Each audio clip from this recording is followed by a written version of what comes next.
buenas tardes. Veo que está muy llena la sala, lo cual siempre es una alegría juntarnos aquí con mucha gente otra vez. Y lo primero, como siempre, agradeceros de verdad, José Antonio y Santiago, que me hayáis invitado para venir a esta sesión y contaros algo sobre nuestra experiencia en un tema que en estos momentos, pues, bueno, es novedoso y por la novedad cuando empezamos con algo pues controvertido. Voy a contaros pues un poco de nuestra experiencia a lo largo de estos años y también que veáis que ya hay numerosos grupos que están empezando a utilizar esta tecnología. Comenzamos con lo que yo voy a hablar de lo que es el diagnóstico no invasivo del embrión. Hay muchas opciones de diagnóstico no invasivo del embrión. Rocío ya ha mencionado algunas, pues como puede ser el time lapse con todos los scores con inteligencia artificial, la metabolómica, habéis oído hablar también de microRNAs. Yo voy a hablaros del ADN libre que liberan los embriones al medio de cultivo. Nosotros pensamos que este sería un buen marcador de viabilidad embrionaria porque no es algo indirecto. Realmente vais a ver que estamos pudiendo medir pequeños fragmentos de ADN que libera el embrión al medio de cultivo. Y esto fue muy impactante. Cuando empezamos a ver los primeros trabajos ya en modelos animales, dijimos, esto no tiene mucho sentido porque el ADN es muy valioso, porque estamos liberando ADN al medio de cultivo con embriones con tan poquitas células. Pero es verdad que en los primeros estudios empezamos a observarlo. Los primeros estudios que hicimos empezamos a ver si se liberaban en diferentes estadios, en pronúcleos, en día 2, en día 3, y al final vimos que si queríamos tener cantidades medibles con las técnicas que tenemos en la actualidad, solo lo veíamos cuando ya teníamos embriones que cultivábamos como mínimo de día 3 a 4 a día 5. Teníamos que recoger el ADN en día 5 como mínimo. Más tarde hemos ido aprendiendo y como veréis en la charla, que realmente a más células en el blastocisto, más cantidad de ADN que podamos medir y analizar con las técnicas actuales. Nos quedan muchas dudas, como os he dicho, del origen de este ADN. ¿Cómo es? ¿De dónde viene? ¿Por qué se libera al medio de cultivo? ¿Cómo vamos a poder identificarlo en el medio de cultivo cuando está en muy pequeñas cantidades? Pues tenemos que identificar, como ya os he dicho muy bien, el momento en el que la cantidad del ADN embrionario va a ser lo suficientemente grande para que podamos analizarla pues, con las técnicas actuales. Riesgos que tenemos, que haya contaminación en el medio de cultivo, como os podéis imaginar.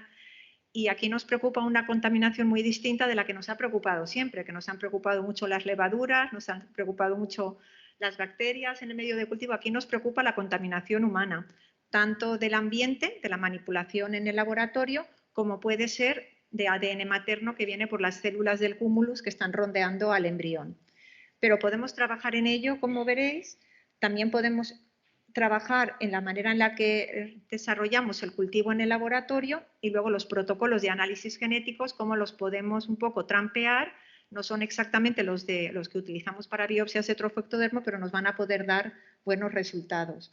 La utilidad clínica, la gran pregunta que yo creo que nos dará para el debate más tarde. Pues tenemos que realizar estudios clínicos para poder ir viendo su utilidad clínica.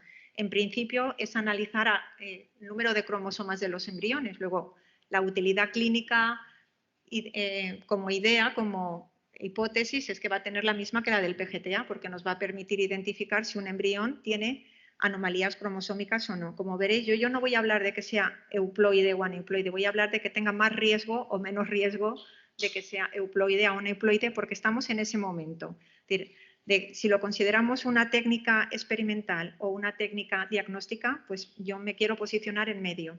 Estamos en un momento en el que puede ser una técnica predictiva de probabilidad para dar un score, no para decir un diagnóstico de sí o no. Estamos en ese punto. Y bueno, tenemos que hacer estos estudios para ver si llegamos ya a un punto más diagnóstico y cómo podríamos llegar a tener esa fiabilidad al 100% para que pudiéramos decir esto es diagnóstico, incluso para poder hacer una enfermedad monogénica o incluso para poder hacer PGTP en el medio de cultivo. Pues para eso necesitamos llegar, que se va a poder llegar a un punto de fiabilidad en el diagnóstico que nos lo permita hacer. Pero ahora, como os digo, yo me posiciono en la parte intermedia. Estudios clínicos hay en marcha. Nosotros estamos con randomizados, como veréis, pero hay otro estudio prospectivo randomizado también por otro grupo y luego estudios non-selection, que sabéis que son ahora los que están muy en boga en nuestra área. Pues también os puedo decir que hay un estudio non-selection por un grupo en Canadá y nosotros también. Es decir, que ya somos una pequeña comunidad dentro del mundo de la IVF y la genética que ya estamos empezando a hacer estudios clínicos relacionados con ello. Nosotros, pues os puedo contar cómo hemos ido pasando, siempre me gusta contarlo y repito esta diapositiva de no creérnoslo para nada, de ser muy escépticos, a ir viendo cómo los resultados se podían mejorar y estamos ahora en ese punto de verlo como una herramienta útil para el diagnóstico. Empezamos en el 2018 simplemente para ver si encontrábamos ADN en el medio de cultivo de gotitas que habían estado en contacto con un embrión, si había más ADN que en gotas de un medio de cultivo sin más, porque existía la duda de si los medios de cultivo, por los suplementos y por la albúmina, iban a tener ya pequeñas trazas de ADN. Pues la primera prueba de concepto ya nos fue dando buenas pistas, vimos que teníamos que mejorar los protocolos para que el diagnóstico fuera más fiable y hicimos ya un estudio piloto y ya con una idea más clara de cuáles eran los problemas que teníamos que solucionar, fuimos estableciendo un protocolo tanto para el laboratorio de FIP como de genética. Y con esto hicimos este estudio multicéntrico del que publicamos el interim análisis hace 2 años. El primer estudio, el que fue más decepcionante, pues simplemente teníamos embriones en día 3, que íbamos a hacer una assisted hatching para un PGTA, hacíamos aquí, los cambiábamos a la gotita, los poníamos, analizábamos el medio de cultivo en día 5, sin hacer nada extraordinario en el laboratorio y tenían assisted hatching porque lo tenían, pero aún así solo un 30% nos resultaron concordantes. ¿Qué aprendimos aquí? La contaminación, un problema muy grande, y luego también teníamos un porcentaje de no informatividad que podría ser porque no había suficiente ADN, pero ya veis que el gran problema que vimos era el de la contaminación.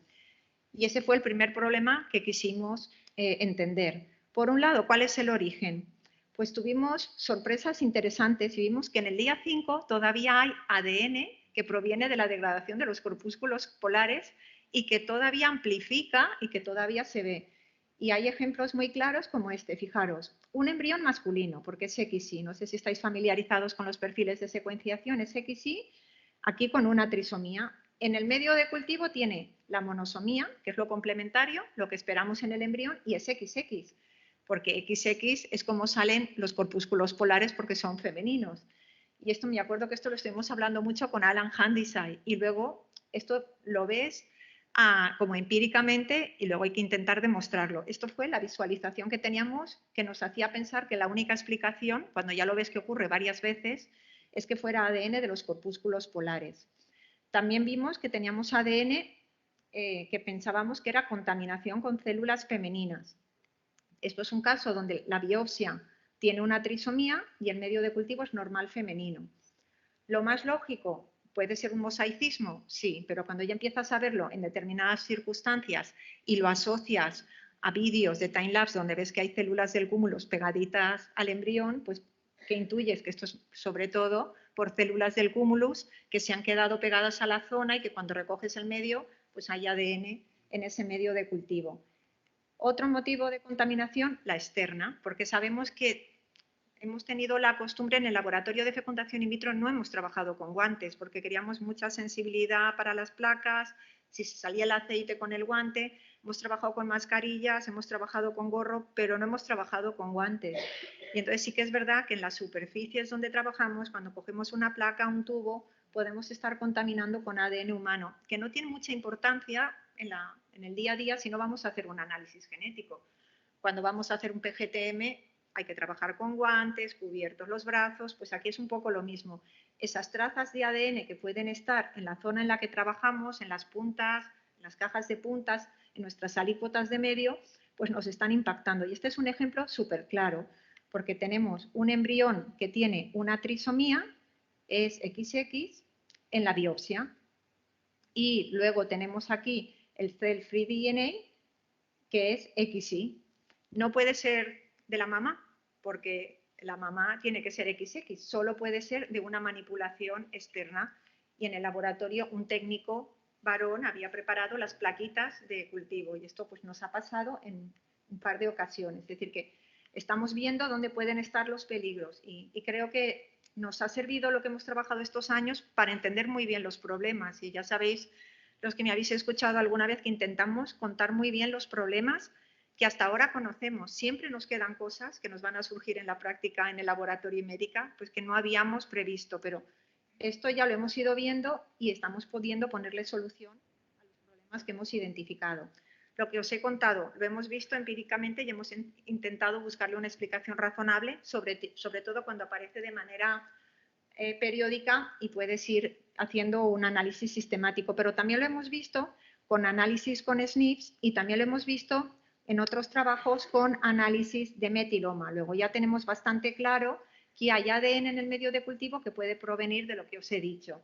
Y que en día 5 la cantidad de ADN que proviene de contaminación con respecto a la cantidad de ADN embrionario es mayor, con lo cual el realizar un análisis de ADN en el medio de cultivo en día 5 tiene dos problemas. Hay menos cantidad de ADN en día 5, pero además la proporción de contaminación puede enmascarar mucho los resultados. Y esto nos lleva al día 6. Pues como os he dicho, conocemos el problema, hay mecanismos muy sencillitos, sin alterar mucho nuestro trabajo del día a día en el laboratorio de FIP, que nos pueden hacer minimizar la presencia de esta contaminación. Las células del cúmulus, realmente haciendo una denudación sencillita, sin ser agresiva, pero sin acumular muchos embriones a la vez, utilizando capilares de un diámetro, no tiene por qué ser muy finito, pero no utilizando, por ejemplo, una pipeta Pasteur, utilizando protocolos pues que sean intentando minimizar la presencia de células del cúmulus, va muy bien. Y luego añadimos en el protocolo unos pasos de lavados, pues como puede ser cuando sacamos el embrión de la placa de ICSI, que antes de pasar al cultivo lavamos un poquito. Pues esto es lo mismo. Cuando vamos a cambiar el medio, que sí que recomendamos cambiar el embrión en día 4 a una placa fresca, antes hacer una serie de lavados para ir eliminando todo lo que viene de fases anteriores, de contaminación de los corpúsculos polares, y también ha comentado algo Rocío, pues de la necrosis y apoptosis que pasa mucho en el estadio de células, para evitar si hay ADN que viene de necrosis o apoptosis de estadios previos. Y con esto hemos podido mejorar mucho los resultados. La contaminación externa, como os he dicho, trabajando en condiciones como si trabajarais con un PGTM, de cubrirnos muy bien y pensar que la exposición nuestra de tanto de brazos como las manos, como lo que podamos ocasionar con la manipulación dentro de las campanas, el área de trabajo la tenemos que tener muy cuidada y nosotros también pues llevar en mente que esta es una fuente de contaminación. Y con esto empezamos este estudio con el equipo de Laura Rienzi en Italia. Ellos hacían la biopsia sin hacer assisted hatching en día 3, por eso empezamos el estudio con ellos, porque queríamos embriones que no hubieran sido manipulados antes de recoger el medio de cultivo. Y con ellos recogían el medio o en día 5 o en día 6 en función de cuando ellos de rutina hacían la biopsia en función del desarrollo embrionario. Ellos hacen PGTA sobre todo en mujeres mayores de 38 años, luego la mayor parte de las veces ya hacían las biopsias en día 6. Y aquí vimos que era donde teníamos la concordancia más alta y muy buena informatividad. En día 5, pues había mejor concordancia que habíamos tenido en nuestro primer estudio, teníamos menos contaminación, pero no llegábamos a estos niveles. Y lo que quisimos en el siguiente trabajo fue ver si podíamos reproducir estos resultados de un centro. Aquí con Genera también vimos un poco la posible implicación clínica que podría tener el medio de cultivo.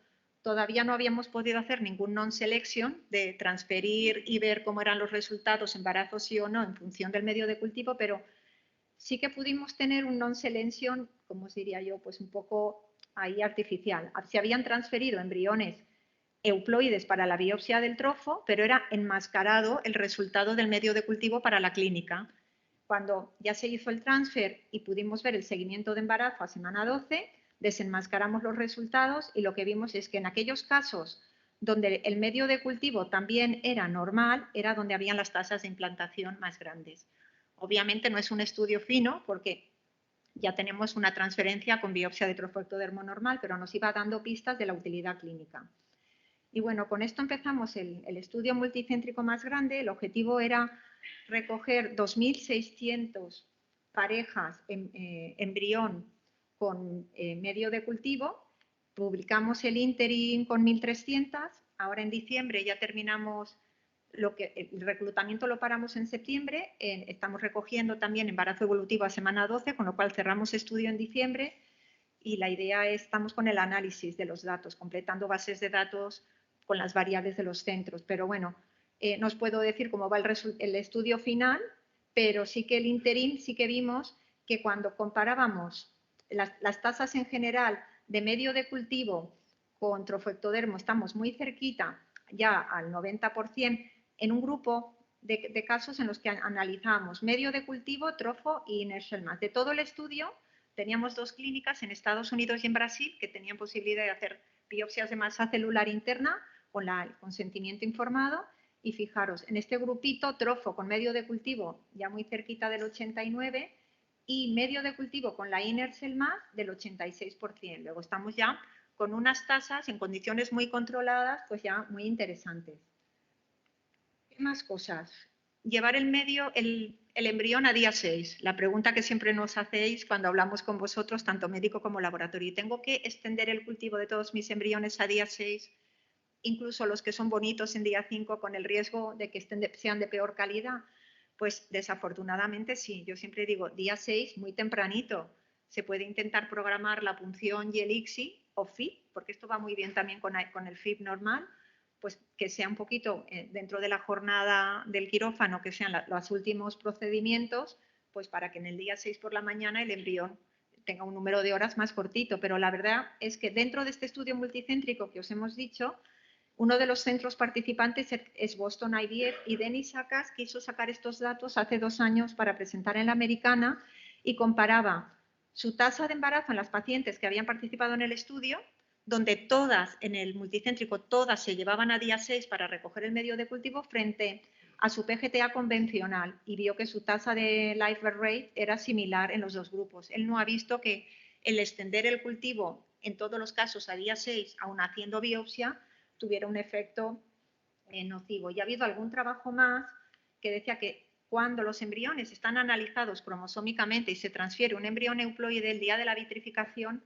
no tiene un impacto, como sí que se ha visto en casos en los que no hay análisis cromosómico.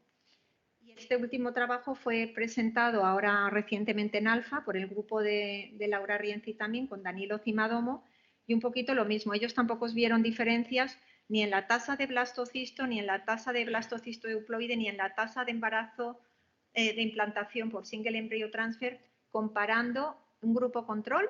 Eran casos donde se hace el análisis y la biopsia en día 5 o 6 frente a los casos en los que todo se lleva a día 6. Luego, pues en condiciones controladas no tiene por qué tener un impacto. Nosotros siempre os decimos, antes de empezar con vosotros, ver cómo son vuestros blastocistos en día 5, cómo tenéis el desarrollo embrionario en vuestro laboratorio por intentar adaptar el protocolo, porque imaginar que hablamos con vosotros y tenéis todo blastocistos Hatchet en día 5, pues entonces ahí tendríamos que ir evaluando cómo podríamos adaptarlo.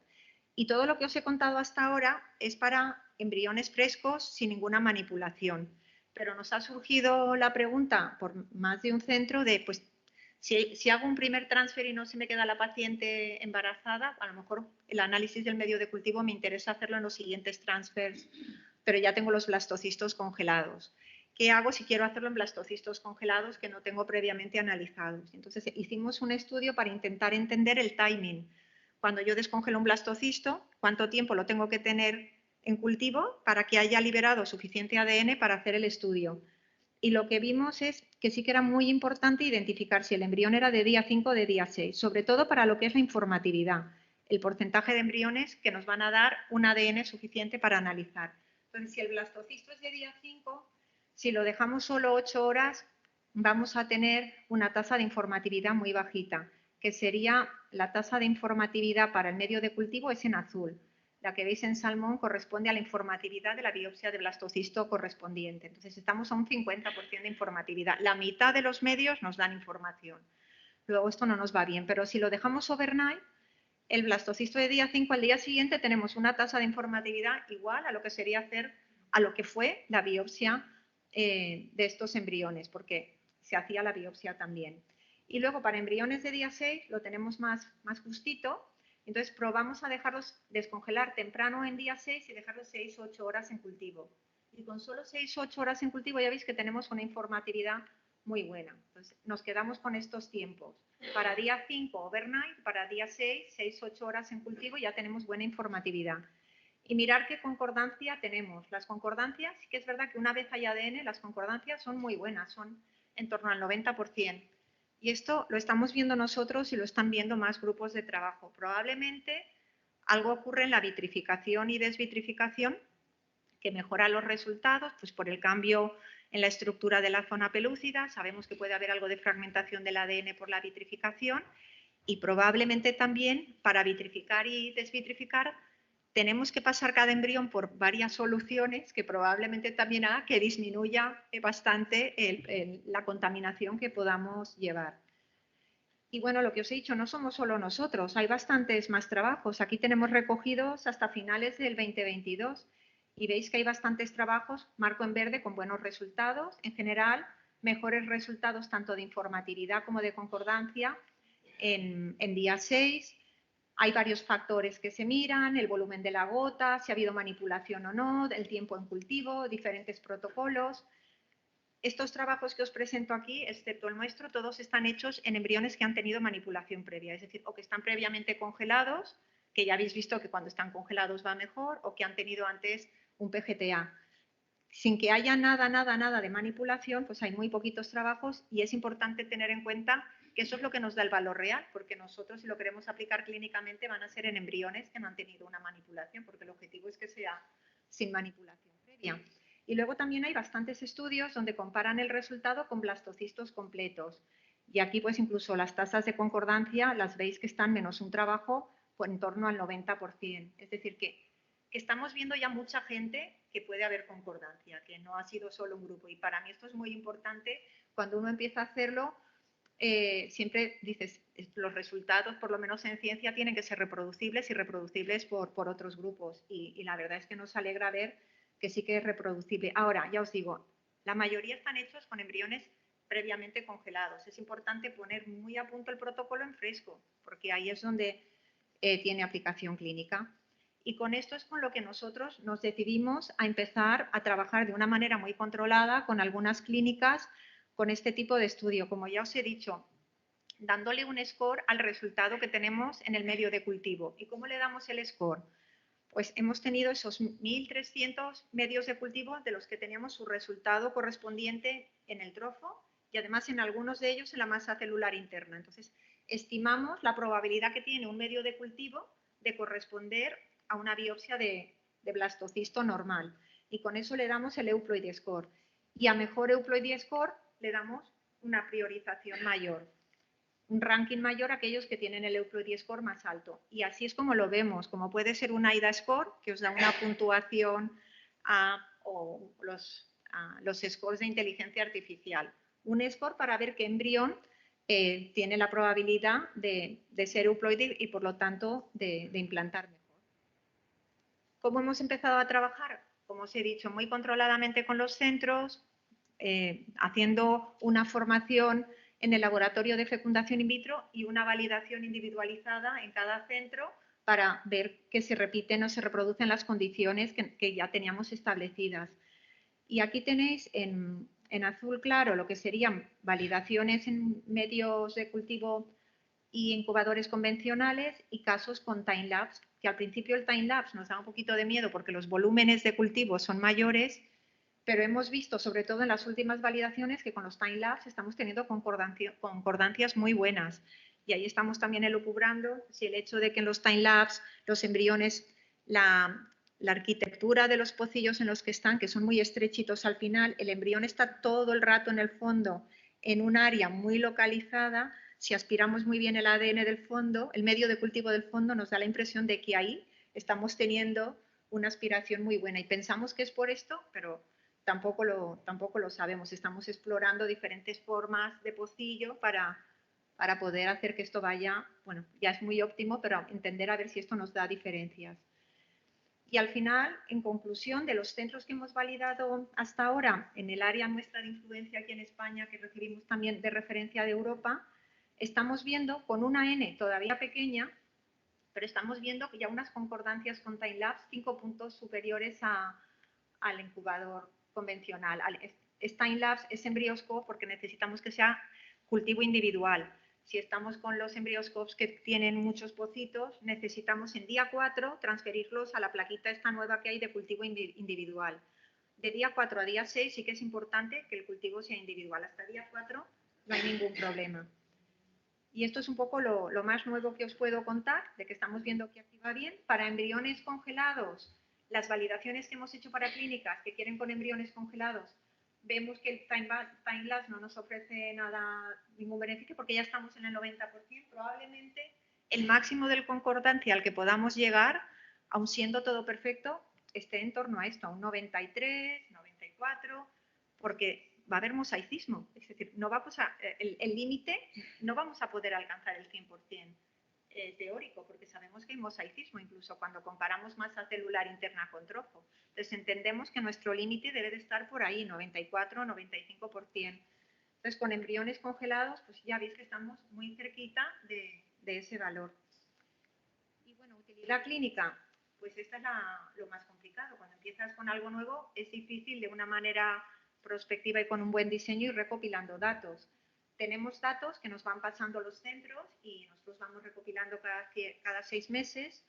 Os puedo presentar públicamente aquellos que los centros han presentado en algún congreso científico, y estos sabéis que son del grupo de Ruber Internacional con Yosu, que sí que lo han presentado en varios congresos, y estos son el resumen del póster del año pasado, del 2021 en la R y del 2022, y ellos están viendo, lo tenéis en Salmón, en los dos casos, como con el caso con el no invasivo, están teniendo más tasa de embarazo y ongoing, comparando con morfología, y cuando aquí en el primer trabajo, esto es un estudio muy pequeñito, comparaban con PGTA, pues con PGTA va muy, muy similar y ambos van mejor que la morfología.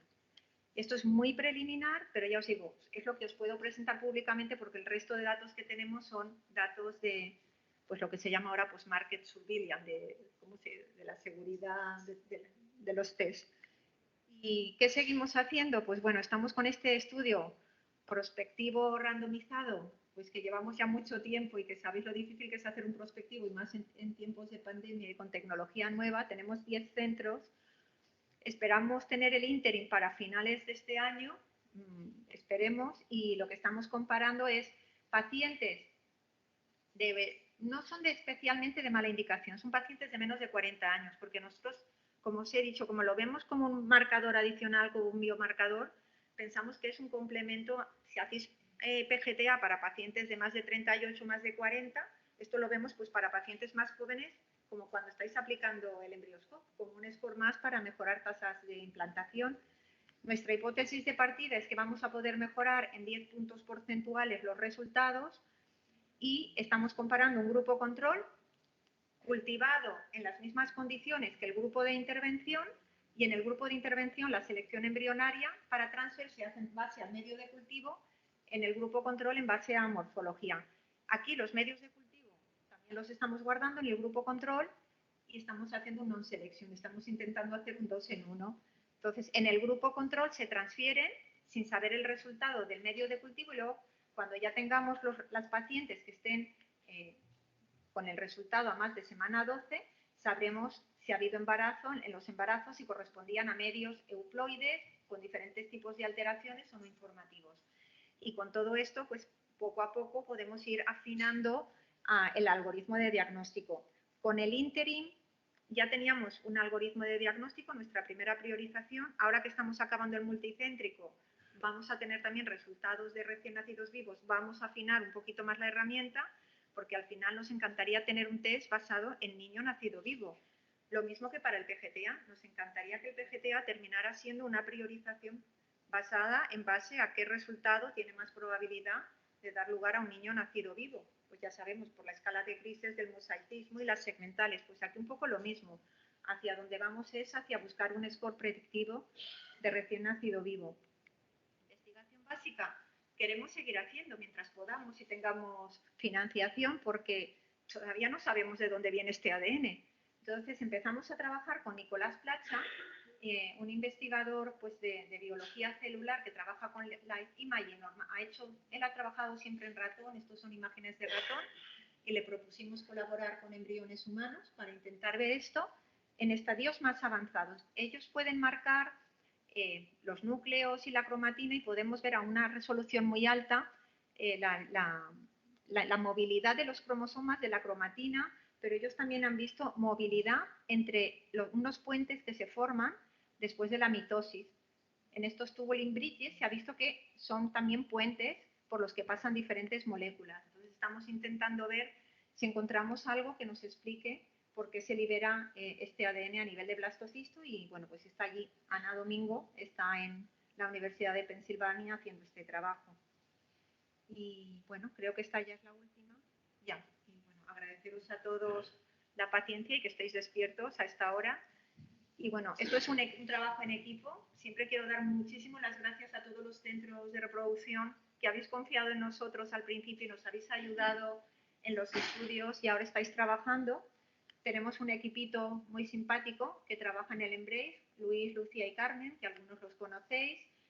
Esto lo hemos hecho porque Carlos se puso muy pesado diciéndonos tenéis que encontrar algo no invasivo para analizar el embrión y decíamos es imposible y Carlos hay que encontrar algo y la verdad es que por eso lo hicimos y bueno, pues la colaboración con Nicolás Plata y su equipo está siendo muy buena, mucha bioinformática detrás de esto, suerte que tenemos un equipo de bioinformáticos detrás y un equipo de estudios médicos y de clinical studies pues para hacer este seguimiento de todos los estudios. Y nos quedan bastantes más estudios que seguro que os damos la lata a muchos de vosotros por si queréis participar. Muchas gracias.